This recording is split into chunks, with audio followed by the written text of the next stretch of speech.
আসসালামু আলাইকুম। আজকে কথা বলবো মসফেট নিয়ে। মসফেট কিভাবে সুইচিং হিসেবে কাজ করে থাকে। তো এই আমি চিত্র আর্ট করছি, আপনারা দেখতে পাচ্ছেন। এই যে এটি হচ্ছে মসফেট।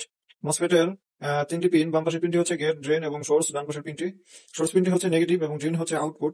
আপনি যখন এই গেটে একটি ভোল্টেজ দিবেন, তখন এই ড্রেন এবং সোর্সের ভিতরে যে কন্ডাক্টর গুলো থাকে সেগুলো শর্ট হয়ে যাবে। তো শর্ট হয়ে সেগুলো আপনার এই লাইন আউটপুট করবে। আমি প্র্যাকটিক্যালি দেখাচ্ছি কিভাবে সুইচিং হিসেবে কাজ করে থাকে একটি মসফেট।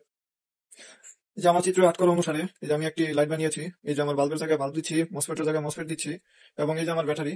তো এই দেখেন, আমি ব্যাটারি পজিটিভের সাথে সুইচে দেওয়ার মতো সরাসরি শর্ট করে রেখেছি। এবং সোর্স পিনটি আপনার হয়েছে নেগেটিভ এবং গ্রিনটি হয়েছে লাইটের নেগেটিভ। তো এই দেখুন, আমি যখন এখানে আমি এই গেটের সাথে যখন এই আমি সিগন্যাল দিচ্ছি, আমার লাইটটি কিন্তু চালু হয়ে গিয়েছে। তো এটি চালু থাকবে ততক্ষণ, কারণ মসফেটের ভিতরে যে সেমিকন্ডাক্টর থাকে সেখানে কিছু চার্জ জমা থাকে।